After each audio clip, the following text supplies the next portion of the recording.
पुंडलिक वरदा हरी विठ्ठल श्री ज्ञानदेव तुकाराम. 16 सहस्त्रनारी आपण ब्रह्मचारी, या तपाची थोरी कोण जाणे. 16 सहस्त्र बोने घेऊन साचार, पाहता निराहार कैसा झाला. नवखंड पृथ्वी सर्वही साकार, करुणी निराकार कैसा झाला. 60 खंड्या बोने घेऊन साचार, पाहता निराहार कैसा झाला. गणेशनाथ म्हणे अकर्तव्य पण, सांगे त्याची खूण कैसी देवा. प्रस्तुत या गणेशनाथ महाराज संस्थान श्री क्षेत्र उजनी या ठिकाणी गणेशनाथांच्या अभंग प्रवचन मालिका गेली 2 वर्ष अखंडितपणे सुरू आहे. आणि या प्रवचन मालिकेतील हा जो अभंग आहे हा सेवेकरता निवडलेला आहे. श्री संत गणेशनाथ महाराज यांच्यासारख्या सत्पुरुषांनी, महापुरुषांनी त्यांची जी काही वाङ्मय आहे, या वाङ्मयाचा विचार आपण करत आहोत. तर या ठिकाणी गणेशनाथ महाराजांचा हा जो अभंग आहे, या अभंगामधला जो विषय आहे, या अभंगाच्या विषयाचं प्रतिपादन करत असताना गणेशनाथ महाराजांनी भगवंताकडील अकर्तव्यपण काय असावं, अकर्तव्यपण काय होतं, अकर्तव्यपण काय आहे याचा विचार केलेला आहे.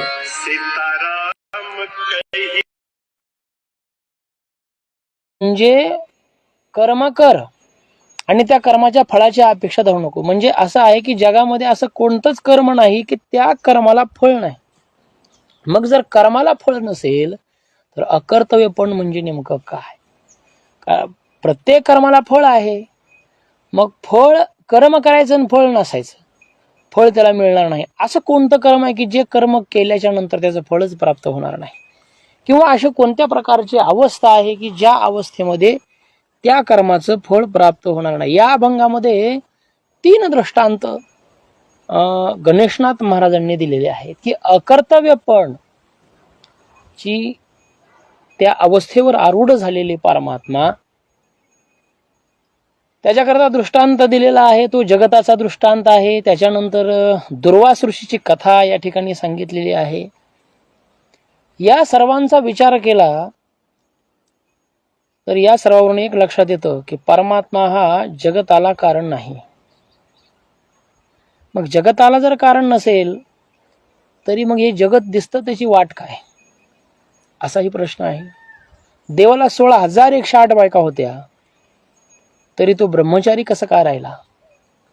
त्याच्यानंतर दुर्वास ऋषींनी 60 खंड्या अन्नाचं ग्रहण केलं तरी ते उपाशी कसे काय राहिले.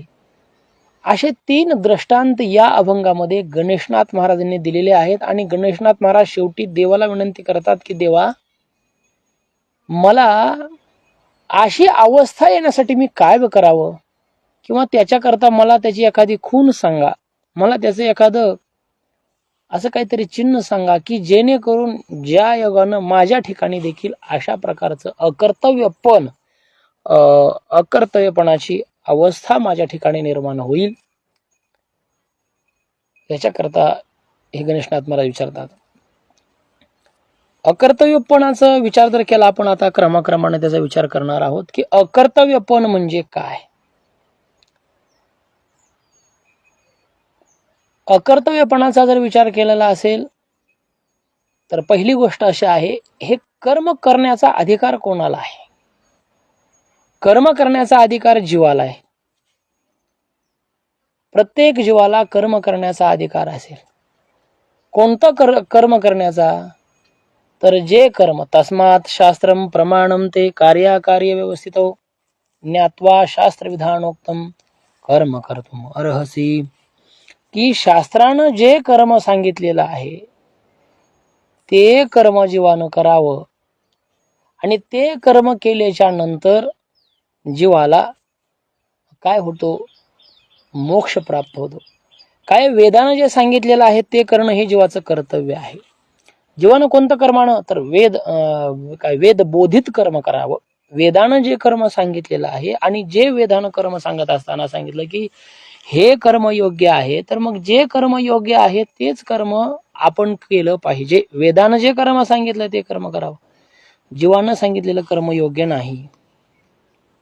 बर, आता अकर्तव्यपणाचा विचार करत असताना सांगत होतो की शास्त्रामध्ये एक ज्या वेळेस त्या जीवाला ज्ञान प्राप्त होतं, ब्रह्मज्ञान प्राप्त होतं, त्याच्या ठिकाणी कोणत्याही प्रकारचं कर्तव्य शिल्लक राहत नाही असं सांगितलेलं आहे. ज्ञान प्राप्त झालं की कर्तव्य काय, आत्मानं चेत द्विजानीयात अयम आत्मा इति पुरुषः काय किमिच्छन कस्य कामाय शरीरम अनुसंजवर. विद्यारण्य स्वामींनी पंचदशीमध्ये ज्यानं आत्मानं चेत द्विजानीयात म्हणजे माझा आत्मा हा आत्मा आहे अशा प्रकारचं ज्यांनी ज्ञान झालेलं, ज्यांना ज्ञान झालेलं आहे, अशा असणाऱ्या त्या ज्ञानी पुरुषाच्या ठिकाणी कोणत्याही प्रकारचं कर्तव्य शिल्लक राहत नाही असं सांगितलं. आत्मानं चेत विजानीयात अयम आत्मा इति पुरुषः, हा आत्मा पुरुष आहे अशा प्रकारे ज्यानं जाणलेलं आहे, मग त्याला कोणतंही काम नाही. त्याचं प्रमाण तुकोबाराय सांगतात, काम नाही झालो पाहिरी कामा, फावल्या त्या करू चेष्टा निश्चळ द्रष्टा बैसोनिया. फावल्या त्या करू चेष्टा करायच्यात, पण कशा? निश्चळ द्रष्टा बैसोनिया.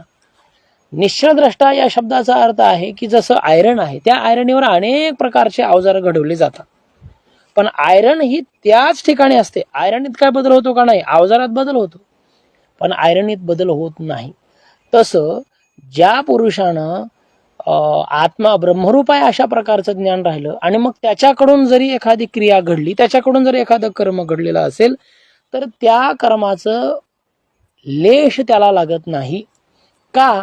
कारण चैतन्याच्या ठिकाणी कोणत्याही कर्माचा संबंध नाही, संबंध रहितता त्याच्या ठिकाणी आहे. जर चैतन्य हे विकारी असेल तर त्याच्या ठिकाणी कुठला तर संबंध जोडला जात असतो. विकारी असेल तर संबंध जोडतो, विकारी नसेल तर संबंध जुळणार नाही. म्हणून तर त्या चैतन्याचं नाव दिलेलं, त्याला चैतन्याला सांगत असताना निर्विकार असं म्हटलेलं आहे. आत्म्याचं वर्णन करत असताना अजोपि सन्निवे आत्मा भूताना नाही अजहा, हा आत्मा कसा आहे? आत्म्याचा विचार करत असताना हा आत्मा मरणारा नाही, हा आत्मा जन्मणार नाही. किंवा नैनम छिंदंती शस्त्रांनी नैनम दहती पावका न चैनम क्लेदयंते आपण शोषयती मारोदहा. म्हणजे याला वारा काय करू शकत नाही, पाणी काय करू शकत नाही, अग्नी काय करू शकत नाही. अशा प्रकारचा हा असणारा जो आत्मा आहे, या आत्म्याचं जे वर्णन आलेलं आहे, तशा प्रकारचं ज्ञान आपल्या जीवाला जर झालं की माझा आत्मा काय आहे, या ज्ञानामुळे पुढे या जीवाच्या ठिकाणी निश्चळ द्रष्टा बैसोनिया ही अवस्था निर्माण होत असते. म्हणजे आपल्या अंतःकरणामध्ये असणारा जो कुटस्थ आहे, या कुटस्थाचा विचार केला तर कुटस्थाला साक्षी असं समजलेलं आहे. साक्षी या शब्दाचा अर्थ काय? कर्म करताना पाहणारा. नोहे याच्या देखत सगळ्या कर्म होणार, परंतु या कर्माचा संबंध मात्र याला येणार नाही, याला कोणत्याही प्रकारचा संबंध येत नाही. हे जसं आहे म्हणजे आत्मा जसा निर्लेप आहे, आत्मा जसा निर्विकार आहे, आत्मा जसा संबंध रहित आहे, त्या आत्म्याला जाणणारा जो कोणी जीव असेल, त्या जीवाचीही तशाच प्रकारची अवस्था निर्माण होत असते. ज्याला जसं जाणलेलं आहे, आत्मा सच्चित आनंद स्वरूप जसा आहे, मग आत्मा जर सच्चित आनंद स्वरूप आहे, तर ज्या वेळेस जीव असणारा या आत्म्याचं यथार्थ ज्ञान करून घेतो, त्यावेळेस तो जीव देखील काय होतो? सच्चित आनंद अशा स्वरूपाची अवस्था त्याला प्राप्त होते. नाहम मनुष्यो नाहम देहो. मग कोण आहे? तर शिवोहम, मी शिव आहे, मी शिव आहे. अशा प्रकारचं जे काय पंचदशीकाराचं सांगणं आहे की ते सांगण्यावरून निर्लेपता किंवा अकर्तव्यपणता त्या ठिकाणी दिसून येत असते. सांगण्याचा भाव काय आहे की चैतन्याच्या ठिकाणी कोणत्याही प्रकारचं कर्म नाही आणि त्याला जाणणारा जो कोणी ब्रह्मज्ञानी पुरुष आहे, त्या ब्रह्मज्ञानी पुरुषानं जरी कर्म केलं तरी त्या कर्माचं फळ मात्र त्याला लागत नाही. का?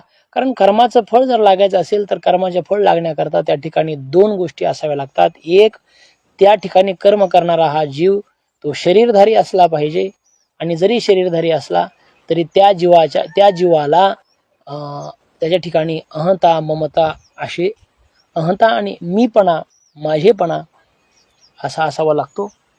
त्यावेळेस त्याला काय होत असतं, त्या कर्माचं फळ त्याला प्राप्त होतं. मी कर्म करणारा आहे असं म्हटल्याच्या नंतर त्याला फळाची प्राप्ती निश्चित आहे. ज्या दिवशी मी कर्म करणारा नाही आणि हे कर्म माझे नाही असं म्हटल्याच्या नंतर त्याला कर्माचं फळ मात्र त्यातून निघणार आहे. संन्यासाची व्याख्या करत असताना कैवल्य सम्राज्य संत श्रेष्ठ ज्ञानराज माऊली सांगतात, मी आणि माझी ऐशी आठवण विसरले गा जयाचे अंतकरण, पार्था तो संन्याशी जाण निरंतर. या शब्दाचा अर्थ काय की मी केलेला आहे, ज्यानं मीपणाचा त्याग केला, ज्यानं माझेपणाचा त्याग केला, असा जो त्याग करणार आहे तो संन्यासी आहे. या शब्दाचा अर्थ काय की अहंता आणि ममता ह्या दोन्ही गेल्याच्या नंतर त्या जीवाच्या ठिकाणी कर्तव्यपणा शिल्लक राहत नाही. म्हणजे कर्म करायचं, परंतु त्या कर्माचा अधिकार मात्र कर्म करत असताना हे कर्म मी केलेलं आहे असं म्हणायचं नाही. म्हणून 4थ्या अध्यायामध्ये भगवान श्रीकृष्णानं अर्जुनाला सांगितलं, तू काय कर, सर्व कर्म मला समर्पित कर. ब्रह्मार्पणम ब्रह्महवीर ब्रह्माग्नो ब्रह्मणाहुतम ब्रह्मैव तेन गंतव्यम ब्रह्म कर्म समाधीना. मला हे कर्म तू समर्पित कर असं म्हणतात. म्हणजे कर्म समर्पित करत असताना कर्म आपण करायचं, पण फळ मात्र समर्पित करायचं आहे. मा फलेषु कदाचन, कर्मफळाच्या अपेक्षा न धरता जे कर्म केलं जातं तर त्या कर्माचा संबंध आपणाला राहत नाही, किंवा त्या कर्माचं फळ आपणाला लागत नाही. हे दोन बाजू, एक ब्रह्मज्ञान प्राप्त झाल्याच्या नंतरही कर्माचा लेश लागत नाही, आणि दुसरी गोष्ट आहे कर्माचा अभिमान जर नाही धारण केला तरी देखील त्याचं काय लागत नाही, संबंध आपणाला लागत नाही. मी कर्म केलेलंच नाही, हा कर्म करणारा कोणीतरी दुसराच आहे, अशा प्रकारचं जे ज्ञान आहे त्याला म्हणायचं अकर्तव्यपण. कर्म करायचं पण कर्मफळाची अपेक्षा धरता कामा नये. कर्मफळाची अपेक्षा धरली त्याला कर्तव्य म्हणावं, कर्मफळाची अपेक्षा जर नाही धरली त्याला अकर्तव्य म्हणावं. म्हणून भगवंतांनी सुद्धा ज्ञानेश्वर महाराज सांगतात, आगा उचित कर्मे जी आघवे. देवाला समर्पित करत असताना योग्य कर्म समर्पित करावं. योग्य कर्म जर समर्पित केलं तर त्या कर्माचं फळ हे आपणाला लागत नाही. म्हणून याच्याकरता अकर्तव्यपण या शब्दाचा अर्थ आहे कर्म करायचं पण कर्मफळाच्या अपेक्षा नाही धरायची. तसं भगवान श्रीकृष्णाकडे, भगवान श्रीहरीकडे, या पांडुरंग परमात्म्याकडे गणेशनाथ महाराज विनंती करतात की देवा मला काय करा याची खूण मला सांगा. म्हणजे हे कर्तव्य पण करायचं तरी कसं, कशा प्रकारचे कोणत्या अवस्थेत आपण राहिलं पाहिजे काय, म्हणून तर याच्याकरता कर्म करा, कर्मफळाची अपेक्षा धरू नका. भगवान श्रीकृष्णानं 16,108 बायका केल्या. ते भगवान श्रीकृष्णाचं वैभव आहे. काय या देवासारखं वैराग्य कोणाकडे नाही, देवासारखा त्याग कोणाकडे नाही, देवासारखं ज्ञान कोणाकडे नाही. म्हणून तरी भगवान या शब्दाची व्याख्या करत असताना जे 6 भग आहेत, ऐका, यशश्री औदार्य ज्ञान वैराग्य ऐश्वर्य हे 6 गुणवर्य वसते जेत तो हा भगवंतो. ज्ञान वैराग्य ऐश्वर्य या सगळ्याचा जर विचार केला तर भगवान श्रीकृष्णानं कुटुंब रक्षणाकरता, आपल्या पित्याला सोडण्याकरता कंसाधिकाचा नाश केला, त्याच भगवान श्रीकृष्णानं आपलं कुळ सगळं या पृथ्वीला भार उतरवण्यासाठी म्हणून सगळ्या आपल्या असणाऱ्या यादव कुळाचा देखील संहार केलेला आहे. आणि यादव कुळाचा संहार झाला तरी त्याचा लेश मात्र त्याला झाला नाही. स्वतःचा मुलगा मेला म्हणून काही दुःख करत बसलेलं नाही. सांगण्याचा भाव असा आहे की अकर्तव्य पण याला म्हणतात कर्मफळाची अपेक्षा न धरणं. म्हणून तर सांगता 16 सहस्र नारी आपण ब्रह्मचारी, या तपाची थोरी कोण जाणी बाबा. या तपाचं खूप मोठेपणा आहे, एवढं सोपं नाही.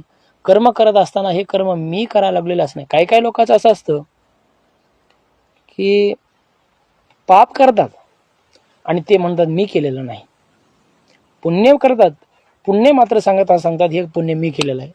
अहो साधक लोक काशीला गेले तर एक वर्षभर लोकांना सांगतील, का हो तुम्हाला माहित आहे का, म्हणे काय झालं, मी काशीला गेलो, काय ती गंगा, काय ती नदी. म्हणजे हे पुण्य केल्याच्या नंतर पुण्य सांगतात आणि पाप मात्र सांगत नाही. तसं पुण्य केल्याच्या नंतर पुण्यही सांगू नये. कारण पुण्य सांगितलं तर त्याचा अभिमान आपल्या ठिकाणी झाल्यासारखा होतो. म्हणून याच्याकरता 16 सहस्त्र नारी आपण ब्रह्मचारी या तपाची थोरी कोण जाणे. जे भगवंताच्या ठिकाणी जे भगवंतांनी तप केलेलं आहे, ही एक प्रकारची तपश्चर्या आहे, कायिक वाचिक आणि मानसिक तिन्ही कडून कर्माचा संबंध न ठेवणं. वाणीनं केलेलं तप, वाणीनं केलेलं कर्म, हे मी असं केलं, हे मी तसं, काहीच नाही. त्या कर्माचा लेश देखील न फळाचे, हे मी कर्म केलेलं आहे असं म्हणणं देखील कर्मफळाला कारण ठरतं.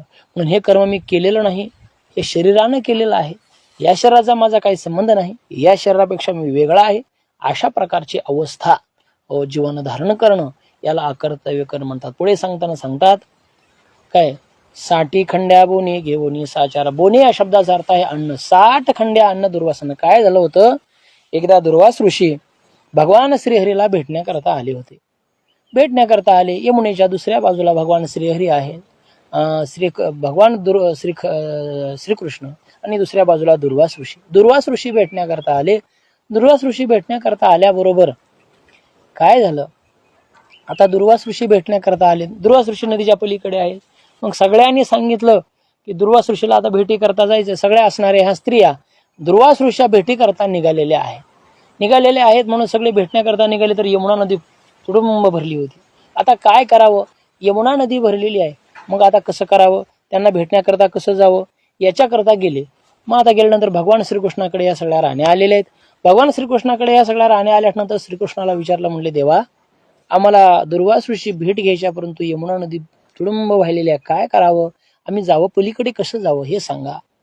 असं म्हटल्यानंतर भगवान श्रीकृष्णानं सांगितलं, तुम्ही जा, यमुना नदीच्या काठावर जा, यमुना नदीला हात जोडा, हात जोडून विनंती करा, हे मैया आम्हाला वाट द्या असं म्हटल्यानंतर जर यमुना नदीने वाट नाही दिली तर त्या यमुना नदीला एक शब्द त्या ठिकाणी असं म्हणा की भगवान श्रीकृष्णाला 16,108 बायका आहेत, आणि 16,108 बायका असून देखील जर भगवान श्रीकृष्ण ब्रह्मचारी असतील तर तू आम्हाला वाट देशील असं म्हटलं. मग या भगवान श्रीकृष्णाचं ऐकून या असणाऱ्या दुर्वासाच्या भेटी करता आल्याबरोबर नदीच्या समोर आलेले आहेत, हात जोडलेले आहेत, विनंती केली. यमुना मातेला सांगितलं, अगं जर भगवान श्रीकृष्ण 16,108 बायका असून ब्रह्मचारी जर असतील तर काय कर, तू आम्हाला वाट देशील. असं म्हटल्याबरोबर यमुना असणारी दुभंगली आहे. सांगण्याचा भाव असा आहे, हे सामर्थ्य भगवान श्रीकृष्णाकडे आहे. ते दैवत्वाचं सामर्थ्य सांगण्याची या ठिकाणी, म्हणजे दैवत्वाचं सामर्थ्य सांगायचं नाही की भगवान श्रीकृष्णाकडे हे देव असल्यामुळे ते काही करू शकतात हे सांगायचं नाही, तर त्यांच्या ठिकाणी त्यांनी ब्रह्मचार्यत्व कसं सांभाळलं हे सांगायचं. काय आहे, शास्त्रामध्ये जर गृहस्थी पुरुषानं जर विधियुक्त जर भोग घेतला तर त्या भोगाचा संबंध देखील लागत नाही, असे मनुस्मृतीमध्ये आलेले आहे की ज्या दिवशी भोग करायला असेल, स्त्रीचा संबंध ठेवायला स्त्रीशी संबंध आपला आलेला असेल आणि शास्त्रानं सांगितलं ती वेळ मान्य नाही, तो दिवस मान्य नाही, तो दिवस त्याज्य आहे, ती वेळ त्याज्य आहे, तो ठिकाण त्याज्य आहे, या सगळ्याचा विचार केला गृहस्थी पुरुषानं, तर या सगळ्याचा विचार केल्याच्या नंतर त्याच्या ठिकाणी निश्चितपणे तो ब्रह्मचारी येऊ शकतो. ब्रह्मचार्यत्व त्याच्या ठिकाणी कायम राहू शकतं. का? कारण शास्त्रानं तशा प्रकारची मान्यता दिलेली आहे. हेही अशा प्रकारचं एक प्रकारचं तपच आहे. तसंच याही तपाचा विचार या ठिकाणी केलेला, परंतु भगवान श्रीकृष्णांना कर्मामध्ये मात्र मी हे कर्म करतो अशा प्रकारच्या अपेक्षा न धरल्यामुळं 16 सहस्त्र नारी आपण ब्रह्मचारी या तपाची थोरी कोण. आणि मग गेलेले आहेत, नदीच्या पलीकडे गेले, त्या ठिकाणी 60 खंड्या अन्न दुर्वास ऋषीनं खाल्लं. खाल्ल्याच्या नंतर आता नदीच्या पलीकडे जायचं, भगवान श्रीकृष्णाकडे यायचं. मग काय करावं, दुर्वास ऋषीनं सांगितलं, अरे बाबा, दुर्वास ऋषीला हात जोडले, म्हणले आम्हाला पलीकडे जायचं, काय करा. त्यांनी सांगितलं, अरे बाबा एक काम कर, नदीकडे जावा, यमुना नदीला हात जोडा आणि सांगा की दुर्वासानं जर 16 सहस्त्र 60 खंड्या अन्न जर खाल्लेला असेल आणि तरी दुर्वास उपाशी असेल तर मैया नाही, तरी दुर्वास उपाशी असेल किंवा तरी तो निराहारी असेल, त्यानं काहीच खाल्लेलं नसेल, तर म्हणले यमुना मैया न वाट द्यावी असं म्हणतात. आणि पुढे गेल्याबरोबर हात जोडलेले आहेत. सांगितलं मैया आम्हाला वाट दे म्हटल्याबरोबर यमुना दुभंगलेली आहे. सांगण्याचा भाव असा आहे की अन्न ग्रहण करत असताना सुद्धा ते जर अन्न कृष्णार्पणम कृष्णाय वासुदेवाय हरये परमात्मने नमः ते भगवान श्रीकृष्णाला जर समर्पित केलं तर त्याचं फळ मात्र आपणाला लागत नाही.